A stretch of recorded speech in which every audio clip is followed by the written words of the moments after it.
Engaging story, where the fairy tale ends and real life begins. No, you have such an ability to shape your husband and craft him into the man that you want him to be.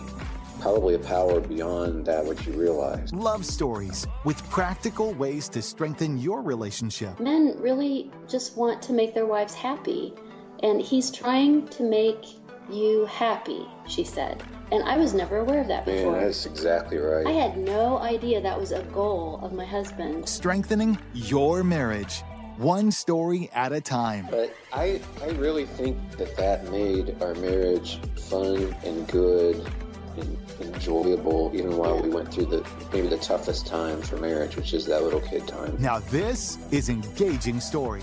Welcome to a new episode. I'm Matt. And this is Becca. Today we have Brant and Carolyn Hansen on the show. If you have listened to Christian radio at all, you've maybe heard him on Air One Radio, Way FM Radio. He's currently nationally syndicated. Mm-hmm. He is hilarious. He's a funny guy. Well, and I can say from personal experience, I got to work with him for a few years.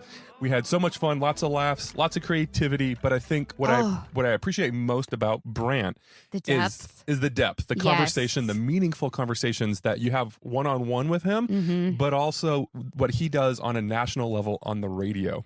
He's like a theologian wrapped inside of a comedian. Yeah, and it is great. He always has a unique perspective on things of faith and things of culture.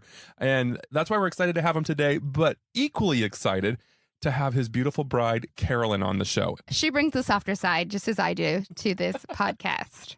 So what was your favorite part of our conversation with Brant and Carolyn? The one that really stood out to me was just putting family first, the priority of making their love nest, which meant just putting the kids, I think, and family first over worldly possessions, making sure that they had time to go to the pool every day. Yeah, if you are a father of young children, this episode will be very convicting to you, but also very encouraging. Just to hear how Brant's got they're empty nesters now, but he speaks from authority and with passion of how important to just look at the seasons of your life. There's a season to spend time with your kids. Like, those moments are amazing. And there's a season to grow your career. And I think you're going to love how he shares it, and the passion is going to come through. You're going to hear him. He gets on a little soapbox, but it's awesome. Your kids are young and little for a season, and that it's okay if you don't have every material need in life. That kids don't always need as much as you think. They need a stable family, love, and you're able to make a lot of great memories out of that. And I was actually encouraged by his words. I felt lifted up, as if to say, you know what? I'm a stay-at-home mom.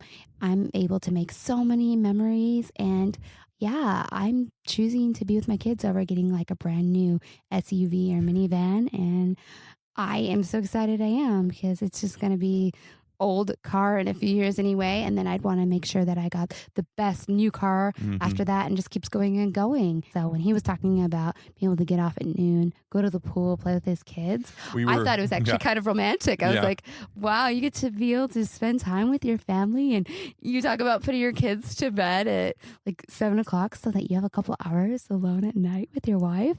Like, that is hot. Yeah. Before we get going with the conversation with Brant and Carolyn, I want to encourage you to head to our website, engagingstory.com, where we're going to link up to his 2 books. He's got one that came out a couple years ago called Unoffendable. Which is great for marriage, because we don't want to be mad at each other all the time and it's offended. Not a marriage book.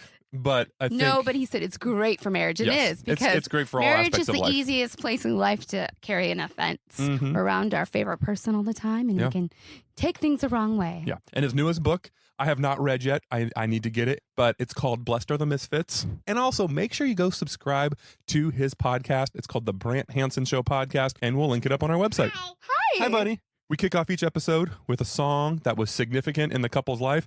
And Becca and I were trying to remember back to our conversation why this song is there. And I think it's just because Brant and Karen love to sing along to it. So here you go. Some Queen to kick off the episode. I see a little silhouette of a man. Scaramouche, will you do the fandango? Thunderbolts and lightning, very, very frightening me. Galileo. So how did you guys meet?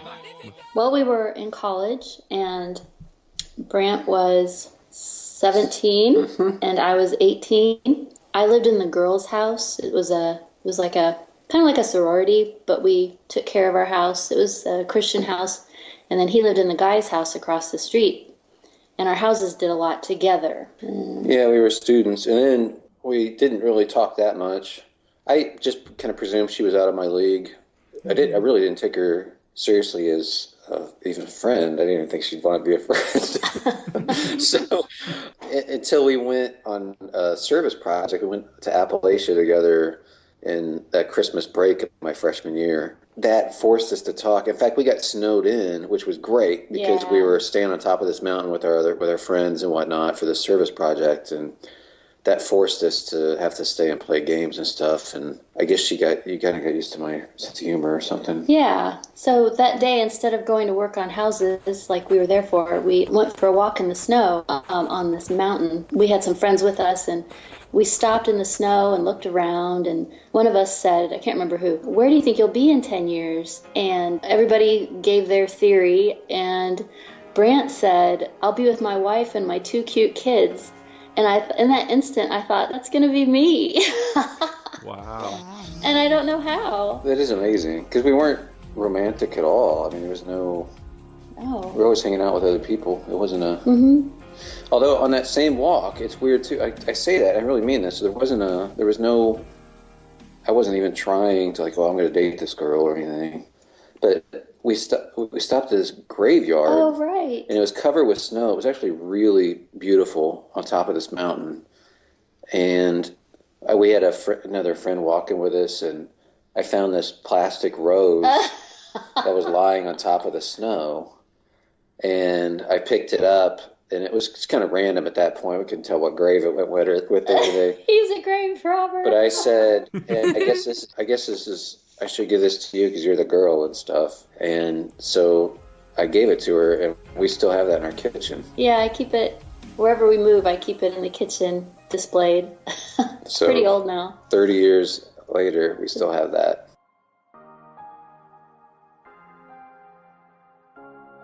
And then when we got back to school after that mission trip, we started spring semester and just started hanging out together. We really liked each other's sense of humor. One really nice day, about a month after school started back, it was leap year that year. It was February 29th, and it was about 65 degrees in Illinois. That's weird. And we went to study together at a park. We were studying. We had a blanket, and it was sunny, and people were around. And what did you say? Out of the blue, I said, because I'm kind of blunt, and I didn't know how to be smooth, and I just said, and again, we haven't dated, right? We're just friends. But I said, I love you. I want you to know. Wow. Yeah. I was shocked. And there was a very long pause. So it was kind of awkward. I was like, oh no. And I thought he was ruining it. And I didn't know if I was too. Like, but I don't know. I didn't know how to function in that environment. I hadn't dated anybody before, honestly. And so she said, it was after a long pause, she said, well, I think I love you too, or something like that. Yeah. So there was no smooch or anything at the time, or even a handshake. It was just like, okay, well, anyway, let's keep eating the thing. And,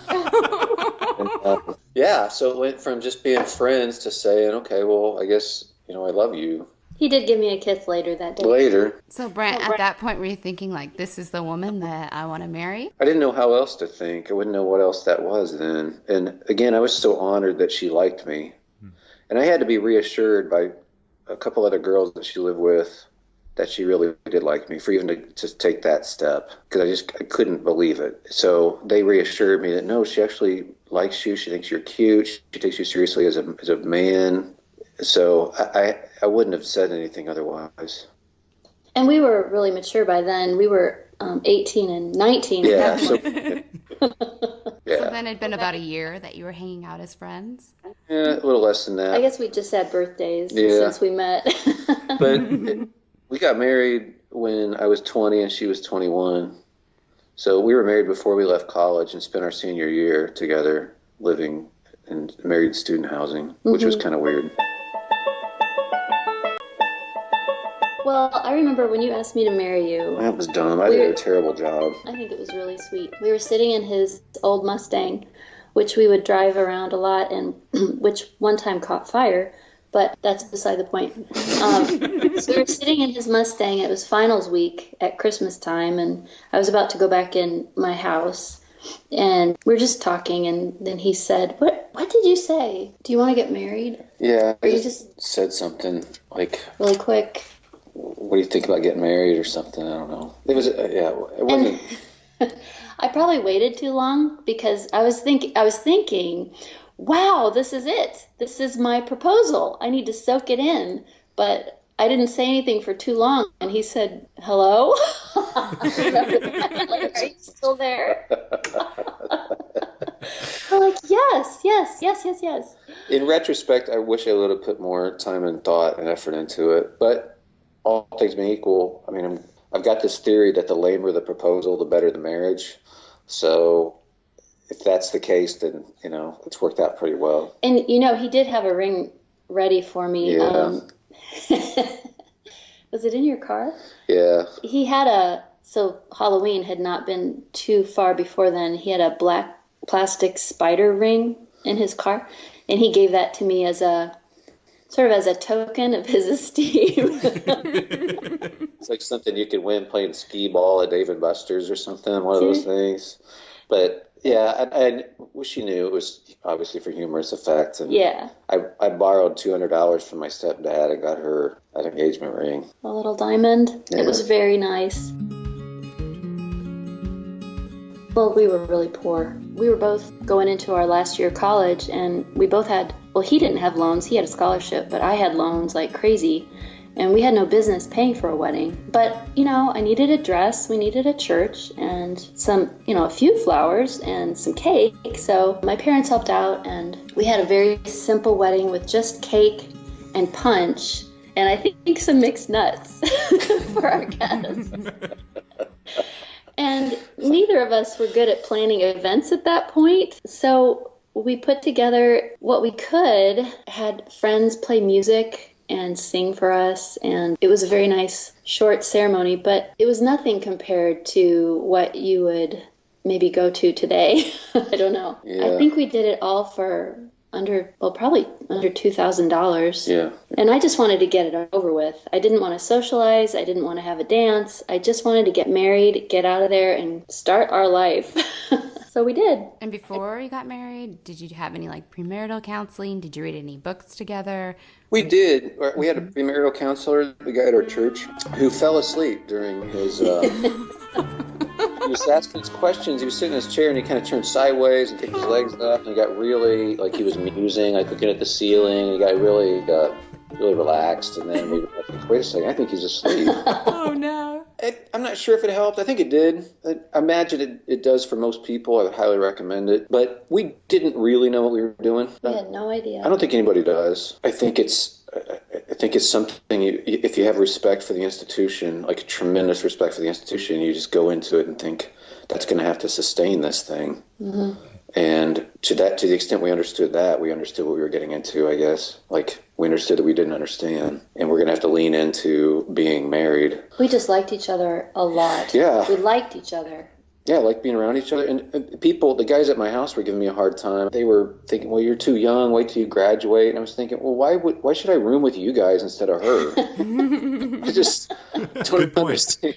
Why is it better? And all the hassle of engagement, where you just have this long engagement where and we were engaged for a year and a half. It was long. You're constantly trying to get together and make plans to get together, and you can't really enjoy your other relationships so much because you are in this weird in-between period. Mm-hmm. And I just wanted that to be over. I just looked forward to being a couple. And on one hand, it was really young, and on the other hand, even though we didn't know what we were doing, I feel like God had mercy on us, and I don't know that we would do it any differently now. I don't think we would. Yeah. So you both had a relationship with God even back then and in college and growing up? Yeah, immature, but yeah. Yeah. When I was 19, I guess, when I was 18, I came back to faith, and I think that's where my journey with being a Christian, journey with Christ really began. And I really wanted a Christian marriage. Brant and I were committed to not having sex before marriage, and you know what? I actually think it really paid off. I think we have an awesome relationship now because we kept each other for each other. Yeah. So talk about the first couple years of marriage.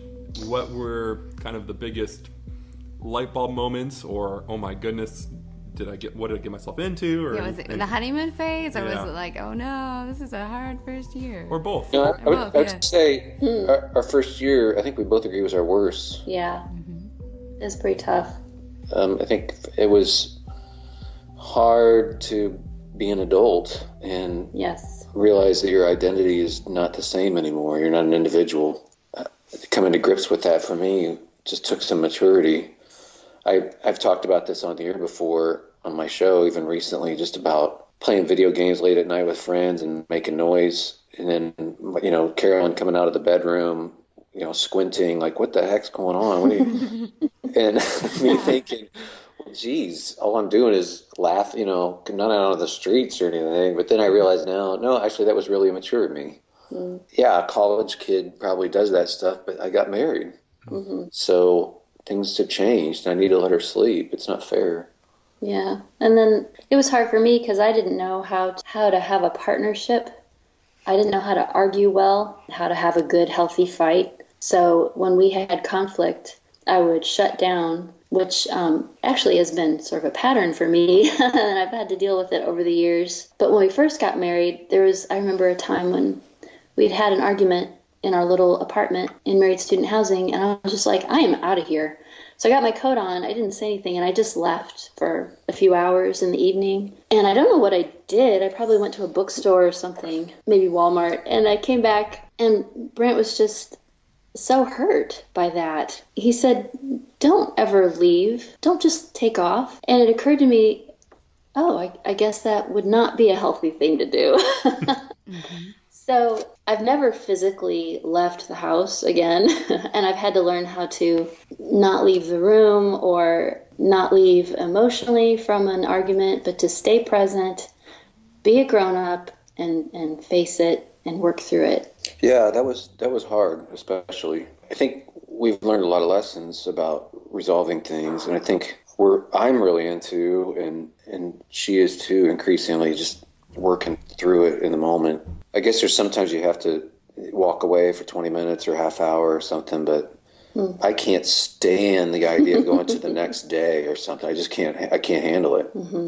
It's not even fair. I can't function at work. I can't be a blessing to anybody if something extends like that for me. And I've since seen, it's funny because that can lead to a lot of conflict if you call each other out on little things. But I since have seen a study about really good marriages, and that is a quality that they tend to have, is that neither spouse lets the other one get away with anything. And we did that just today, in fact. As a matter of fact, that's right. And I called something out, and so it came a big hullabaloo, and then we worked through it. But like, it seems counterintuitive. It's like, wow, you should just let things slide, and not necessarily, because it's still there, and then it starts to subvert other things. You start keeping a record of wrongs instead of saying, no, we're going to have a low tolerance for mistreatment, and we're going to deal with it. Yeah. And then we're going to move on. And I really do think that's wise. I think engaging the problem right then and being done with it. It's best if you can be graceful, and it doesn't become, and you just go, oh, okay, I'm sorry. But it is good to call each other out on things. If I'm mean or rude or something to Carolyn or dismissive, and she says something, I guess I hate it. Yeah. But I want it. But I want her to say something about it. It makes, this thing is really high maintenance. It is. And it's worth it. It's very worth it. Yeah, go ahead. Sorry. When we were having our spat today, I noticed that we both were saying things like, well, I said, I feel very angry right now, and I don't feel sorry. And I feel like leaving the room. And so after I said all that, it's like, oh, okay, now that I said that, I guess I can be sorry. Yeah, I think a lot of it's her trusting me. Yeah. That I'm not trying to win. And if she says she's sorry, I'm not going to lord it over her. And it's not. If I do, it's a betrayal. It's weird because we've been married 27 years, but that's been something we've had to work through, is her realizing I'm not going anywhere, and I have her best interest at heart. Yeah. And there's no other shoe that's going to drop. I'm not leaving. Yeah. I've always been afraid of that.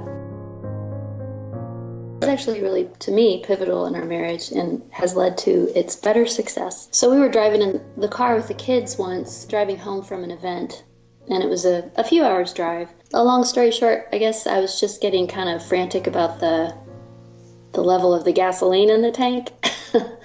But Brant was fine with it, and he said we have enough, and I was adamant that we sure didn't, and that led to a conflict where by the end of the conflict, Brant was saying, and I agreed, that the way I overreacted needed to be addressed, and it was a problem in our marriage, afraid that things weren't going to work out according to plan. And so I made an appointment with a counselor, and I saw her. We both went in to meet her, and she talked to both of us. She got right to the issue, which was I was afraid that I wasn't going to be cared for, and I was afraid that Brant wasn't going to care for me adequately and that he would leave and I'd be left. That just shocked me. I didn't realize the depth of that. So after she established that, yes, Brant really does love me, and he said, I will never leave you, she said, okay, Brant, you can go now. Yeah. It was supposed to be a couples thing, and she kicked me out in like 10 minutes. And she went over a lot of good things with me, teaching me how to look at truth rather than my own imagination. And gradually I've been working on that, adding that to myself. I think now it's better. Totally. It is. It's not perfect. And I think it's on me, too, to make sure that when we have disagreements that I'm not being unfair and I'm not just trying to win something. I mean, there is no win. You have an argument, there's no win, except reconciliation. And I could never say I was sorry. That was the hardest thing in the world to me because I thought I was giving up something, like paying a high price for something.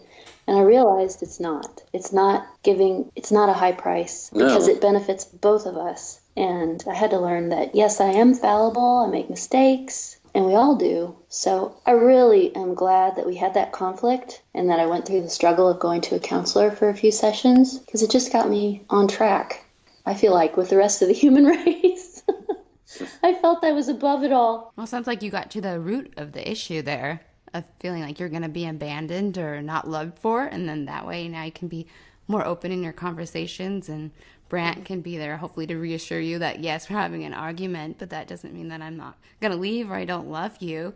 We just need to work on this one area. I guess it's pretty normal because I heard, and I asked Carolyn if this was true, but I'd heard that in marriages, most arguments come down to that issue, at least for women. I know that can be perceived as a huge sexist statement, but well, we are different. Yes, we are. generally true that it comes down to, do you love me? Yeah, I think a lot of the arguments end up being about that essential issue. And so, well, that's interesting, and that you're nodding your head. Like, I'd love to really know that. I think it'd be really helpful for husbands to know that. And again, so, all right, you can exploit that if you want and use that against your wife, that vulnerability, or you can be the man and not exploit it and not use it against her and instead go out of your way to make it clear that this is not a be-all, end-all issue, but we are going to work through this. But yeah, I love you, and this is just one of those things that happens in marriage. It just kind of takes away a lot of the inflammation of an argument, like just understanding that. And it's my responsibility to make sure that she realizes this isn't, not everything's at stake here. It's just a little thing, and let's be done with it and then go watch Netflix.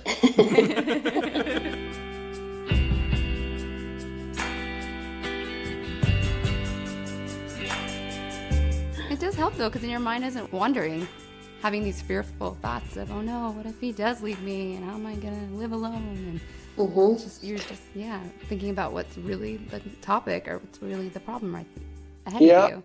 And again, with the big blanket statements about gender, I think for me, I want to be respected really bad, and I don't like disrespect. And is that a weakness? To some extent, yeah, it is. But I do depend on her to build me up. So she can tear me down if she wants, or she can build me up. You know, just being vulnerable, that's the truth. And again, a wife can use that against her husband if she wants. like just cut him to ribbons. That just spells doom for the marriage. Or she can build him up, and eventually, a lot of times, he'll become the man that she was dreaming of. You know, you have such an ability to shape your husband and craft him into the man that you want him to be. Probably a power beyond that which you realize, because no man is going to tell you that. We'll get right back into the conversation with Brant and Carolyn, but we wanted to tell you about something new here we're doing at Engaging Story. Yes, we have Bible art. It's scripture verses that you can hang up on your wall. This episode is great because it talks about different times in your life. And right now they were focusing on when they had kids, when they were young and little.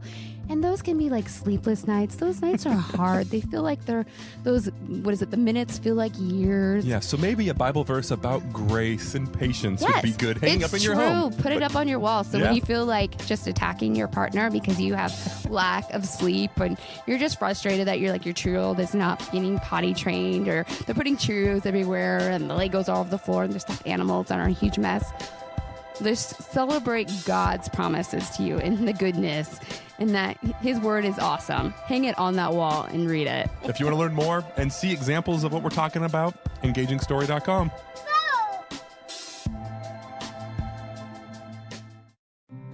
Let's talk about your book, Undefendable, and just some of the principles in that book and how they would apply to marriage.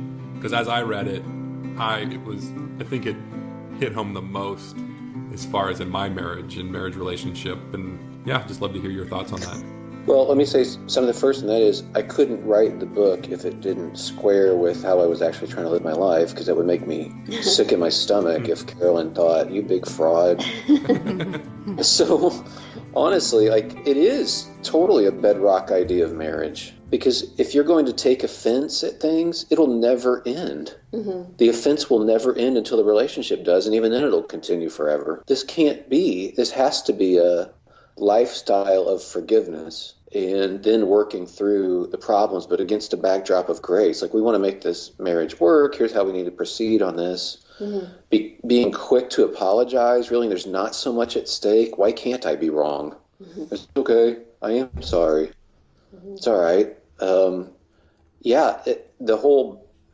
There's probably nothing in the book that doesn't apply directly to marriage most intensely, because this is your most intense human relationship. And I'm struck too. You can marry somebody exactly like yourself and it'll drive you crazy. I don't even want to be around necessarily another Brant. I think that guy would drive me nuts. So there's going to be differences, there's going to be issues, but these are things to be really savored and be thankful that somebody's so different. And I think that's awesome. I think I benefit from it all the time, the difference. I don't want to be with another me. So, anyway, the book is totally spot on for marriage, and I couldn't handle it if she thought, you're just writing that. No, you didn't just write it. Yeah. Real. Through the years, have you had any mentors in your life when it came to marriage, or it can even be books or resources? I know, Brant, you're a big Tim Keller fan. I've heard in your recent podcast even the quote you gave about marriage is like a bag of rocks, and you just shake them around, and it's wisdom that you've gleaned through the years. And I know you're both voracious readers, so I'd love to hear some of that. Boy, that's a great question. I should totally have an answer. What would you say? Well, there was on talk radio, I heard a woman. Her name's Allison Armstrong, and she was talking about how women can respect men and vice versa and have good relationships. And I don't know if she's a Christian, but one thing she said one day struck me, and I don't need to hear much. I can just hear a little bit of wisdom and I can run with it and apply it. And what she said was that men really just want to make their wives happy, and he's trying to make you happy, she said. And I was never aware of that before. Man, that's exactly right. I had no idea that was a goal of my husband. Yeah. And so that really opened my eyes to look at the ways he's trying to make me happy. And there's so many. from cleaning up the dishes, buying me the ring I want at Christmas, taking me to special places, out to eat. Yeah, and we should probably say this too. This sounds horrible or cocky or something, and please put it against the backdrop of... What are you going to say? We know we're very... I think we have about as good a marriage as anybody we know. I mean, I think that's fair to say. Okay. So I think that we have the best marriage. Okay, good. I wouldn't want to be in a marriage. That's the I have seen, well, present company excluded, I have seen other marriages. I'm just like, I'm so thankful for our love nest, I call it. It's protective, and we protect it, and we do what we can to build it. And it's not like building it for the children, although we did work very hard when we were raising our kids to make a happy home. But they're grown now, and now it's just us, and I love it. Well, and I want to add, I think you mentioned how it's just us, but you guys are very welcoming. You embrace others and invite them into your life. And so even though, you're empty nesters, and I know I experienced it when you were in here in California, but you just would welcome people into your life, into your home. You guys always had the game nights. I came over multiple times, and just like this random collage of people over there to play a board game, and so, and I think that is a reflection of you guys as a couple, because I know that that's probably a vision or mission that you guys have to do. I love that. I love you said that, and I like to think, especially now with the kids moving on, because here's another thing too. If I could just, I'm really hesitant to be preachy about stuff for a lot of reasons. But if I was going to go, let me give you some advice. Go for it. You have to do it in that voice. Let me get the rocking chair. It really would be, would you please see your life in seasons? Would you please, like when you've got little kids, you can't do everything. Yep. When you've got teenagers, you can't do everything. But things change. And so I do think understanding that and being reconciled to it. When you get married, for example, and you're a guy, you can't be in 3 sports leagues or you can pick one hobby basically, and that's it. I mean, I tried to play in a band. It wasn't easy. I had too much going on. I had to learn. Well, you got to pull back from stuff because, at any rate, just pace yourself, and be reconciled to it. And go, it's okay. We can't do everything right now. We have little kids in the house. It's all right. We're going to feel exhausted. We're going to be tired. It's hard. Let's laugh together about it instead of constantly grating and chafing against the way your life is right now. Well, I also want to be, totally successful in my career, and I also want to, be perfectly physically fit, and I also want to this, and I also want okay. Later. Have you been listening to our conversations? I know, this is crazy. Okay, you can be physically fit. We always right. My bench press went up when we were little kids, I'll be honest. But the point is, I just think that's a big part of it for a lot of people. And I do think as empty nesters now, I do want it to be like Jesus telling that story about the mustard seed, and it becomes this tree, and then the birds can nest in it. Yeah. I think that's a pretty sweet analogy for what a good marriage can be, or just a disciple, like what God can do with somebody, to say, okay, you put in this work, you became this, and now you can offer shelter and a place for people to rest and enjoy because you built this thing. So I do hope that that's something we get better at. The other thing about little kids, and Carolyn was about to go there, I think, but we put the kids to bed very early. When they were little. Yeah. Because I and she valued our time together romantically so much that I wanted the marriage to be fun. I wanted that aspect of marriage where we're spending time together, the physical aspect of it, to keep us close. It just made marriage so fun. So that was a nightly date night. I mean, people are like, well, make sure you carve out a night a month. How about it every night? Well, no, I mean, just in terms of just hanging out together. Yes. I think it's really, really, really healthy. And I would tell somebody who's getting married, like, enough of this. I'm so tired all the time. We put the kids to bed at 11:30 at night. I don't understand. Well, put them to bed at 7 and give yourself some time every night, at least an hour or two. I wouldn't tell somebody that. Yeah. Why not? Well, when Brant had to be at work by 6 a.m, we knew he needed a lot of sleep. So we would get those kids in bed by 7. Right. And they would say, but Mom, it's sunny out. And I said, no, shut the blinds. But Mom, I can hear kids playing outside. It's true. Like, well, they're getting ready for bedtime too. They're all out. I can hear the ice cream truck. He's getting ready for bed. They're all getting ready for bed. But I really think that made our marriage fun and good and enjoyable, even while we went through maybe the toughest time for marriage, which is that little kid time.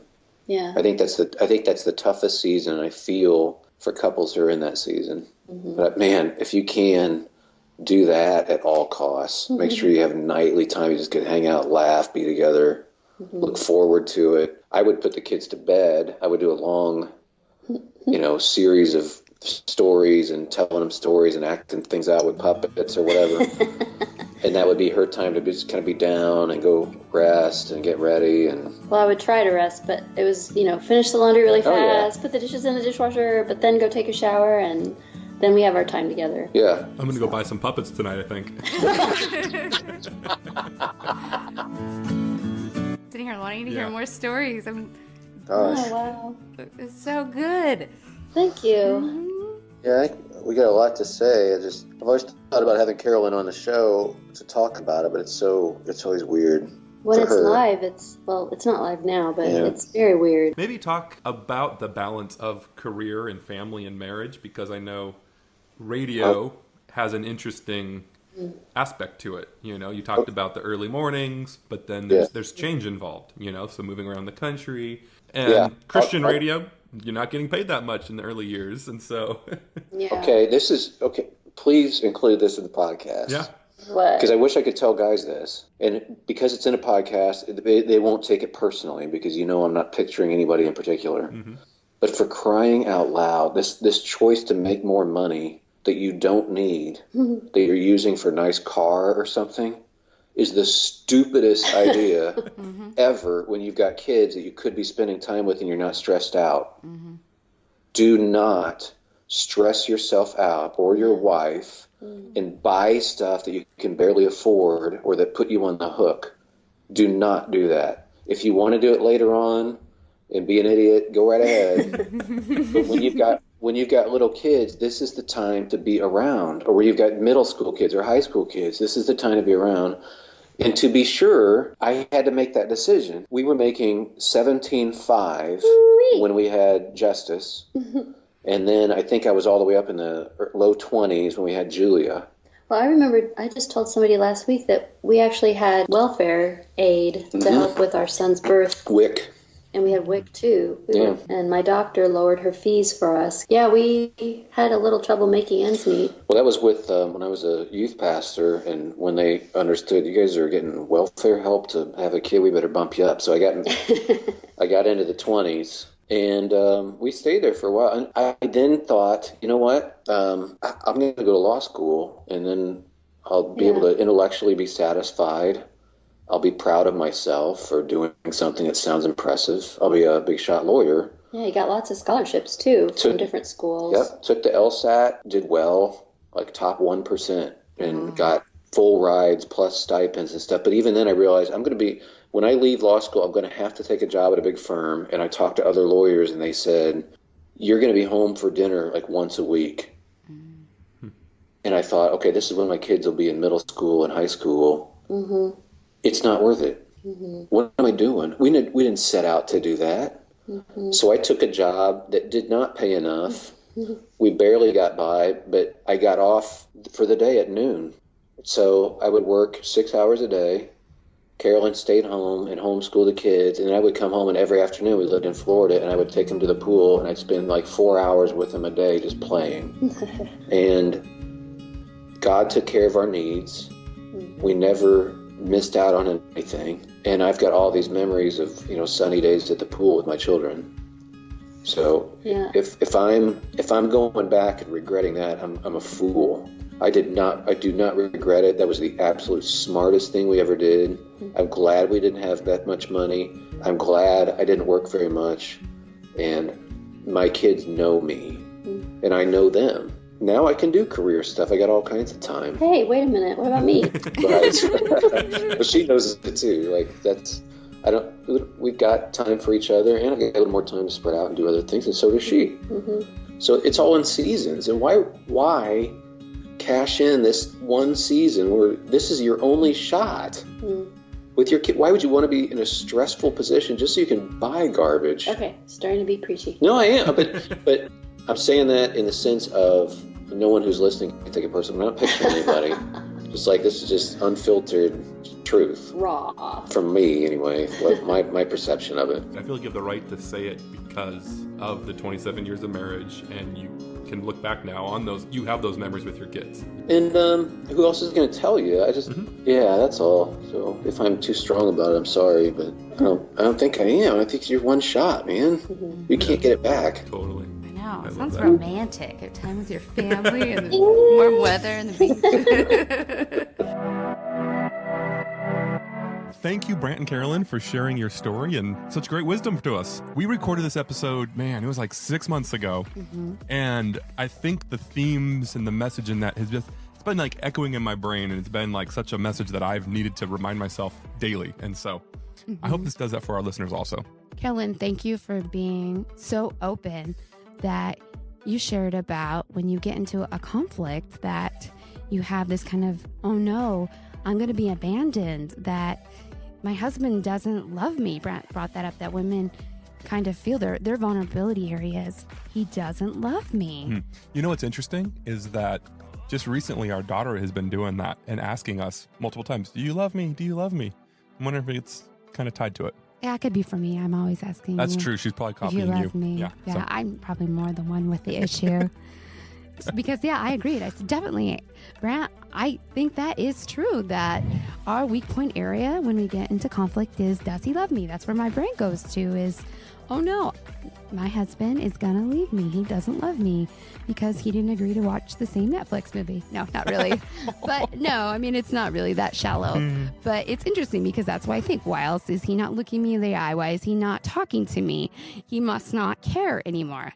And the guy usually is just thinking like, wow, she doesn't respect me. Like, she just walked away. She's shutting down. I guess she doesn't care. And she's thinking, usually the woman, that he doesn't love me. I'm not going to talk anymore. I'm shutting down. And it's this vicious cycle that goes around and round. So, like they mentioned, being able to argue and fight well is so important for a marriage. You don't always have to agree on everything for sure, but being able to stand up for yourself and say, this is what I feel, you'll both be able to bring out different points and be able to grow from it. They talked about whether it's important for them to, when they're in a fight, if they can leave the house or not. And I think you have to take a little cooling off period. Yeah, and I think you need, as a couple, to decide on what feels comfortable for you. If it's that you guys need to come up with some solution before the night is over, if it's the next day, if you want to be able to leave the room, if you can leave the house, whatever you feel comfortable with, so that it's not kind of sparking this other fear inside of you that's even detracting from what the issue is that you're trying to work on. If you haven't subscribed yet to our podcast, be sure to. We've got more episodes coming soon. And while you're at iTunes, we would love it if you left a review. It helps our podcast get out to more people and just gives us great feedback to what you're liking about the podcast. And we'd love it if you'd share our podcast. So if there's anybody else in your life that you know would benefit from this, please just go on there and hit that share button. And again, if you want to connect with Brant, he's got a podcast. It's called the Brant Hansen Show Podcast. It's in iTunes or wherever you get podcasts. And if you want to learn more about Brant, his books and his podcast, we've got them linked up on our website at engagingstory.com.